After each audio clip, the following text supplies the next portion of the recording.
In 1985, at a Berkshire Hathaway shareholder gathering, Warren Buffett dropped one of the most quietly devastating lines of his career.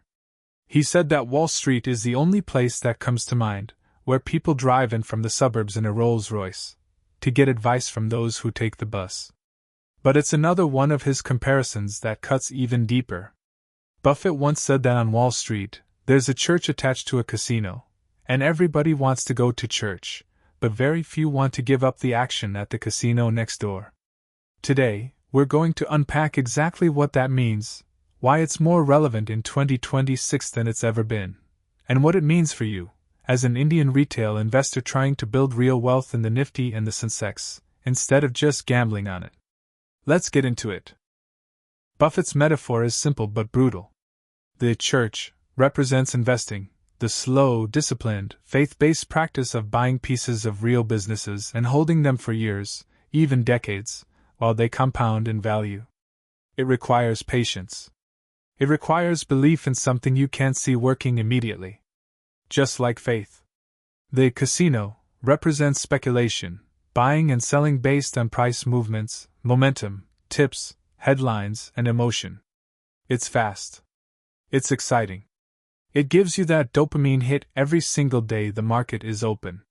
Here's Buffett's key insight. Almost everyone on Wall Street, and almost everyone watching financial news, claims they're going to church. They'll tell you they're long-term investors. But watch their actual behavior, and you'll see them sprinting next door to the casino the moment a stock moves 5% in a day. The financial industry, Buffett argues, profits far more from casino behavior than church behavior. Brokers earn commissions on trades, not on patience. News channels get viewership from volatility, not stability. The entire ecosystem is quietly engineered to pull you out of the pew and onto the casino floor. You'd think in an age of algorithmic trading and AI-driven markets, an analogy from the 1980s might feel outdated. It isn't. If anything, it's gotten worse. Think about what's changed. Trading apps have gamified investing with confetti animations when you place a trade. Options trading, once the domain of sophisticated institutional players, is now a single tap away for an 18-year-old with a smartphone. Social media has turned stock picking into entertainment, with influencers promising returns that would make Buffett himself raise an eyebrow. In India specifically, we've seen explosive growth in retail derivatives trading. SEBI itself has published data showing that a significant majority of individual traders in the futures and options segment lose money year after year. That's not a coincidence. That's the casino winning, exactly as Buffett described it. Meanwhile, the church, boring, steady SIP investing into index funds or quality businesses, doesn't generate headlines. Nobody makes a viral reel about holding HDFC Bank for 15 years. But that quiet, unglamorous behavior is exactly what built Buffett's fortune, and it's exactly what can build yours. So why, if everyone intellectually agrees that the church is the better long-term path, do so many of us keep wandering into the casino? Buffett and his partner Charlie Munger spent decades studying this exact question. The answer lies in basic human psychology. We are wired for instant feedback. Investing in a great business and waiting 10 years for it to compound doesn't satisfy that wiring. But buying a stock today and watching it move in the next 30 minutes? That lights up the same reward circuits as gambling, because structurally it is gambling. There's also social proof at play. When you hear a colleague bragging about doubling their money on a small-cap stock in a month, it creates a powerful urge to chase the same thrill, even though you never hear about the 10 people who lost money trying the same thing. Survivorship bias makes the casino look far more inviting than it actually is. And then there's overconfidence. Most people believe they're the exception, that they'll be disciplined enough to take profits and walk away. Buffett's response to this kind of thinking has always been simple.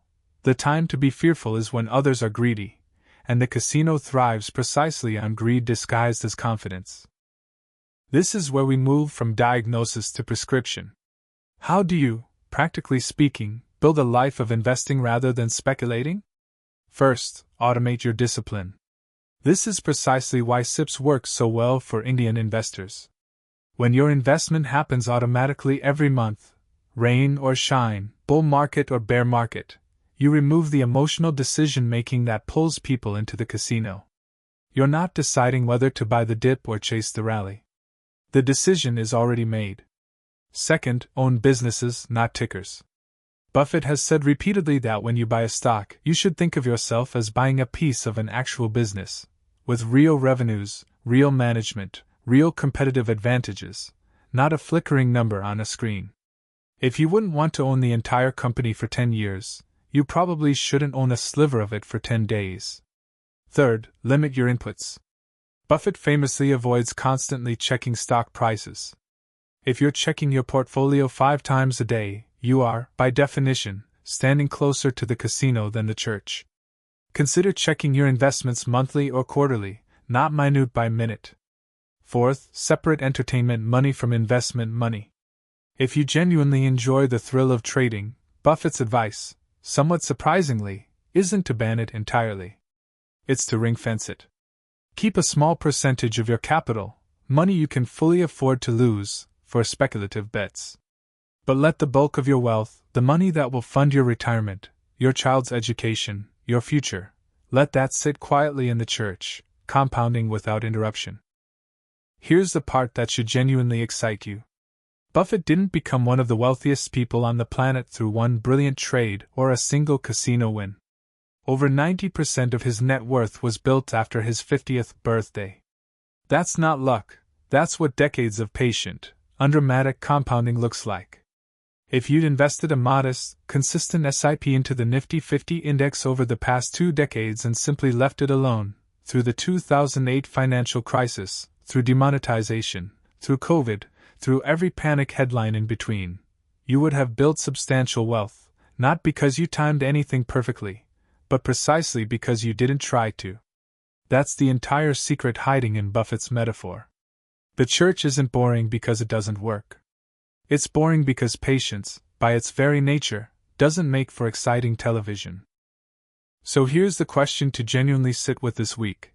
When you look honestly at your own portfolio and your own behavior, are you sitting in the church, or are you sneaking next door to the casino? It's worth being honest with yourself, because Buffett's entire fortune is proof that the boring pew beats the flashing lights, every single time, over a long enough horizon. If this perspective shifted how you think about your own investing habits, hit that like button, and subscribe to Master Investor Mindsetter for more deep dives into the timeless wisdom of Warren Buffett and Charlie Munger. And let me know in the comments, be honest, church or casino. I'll see you in the next one.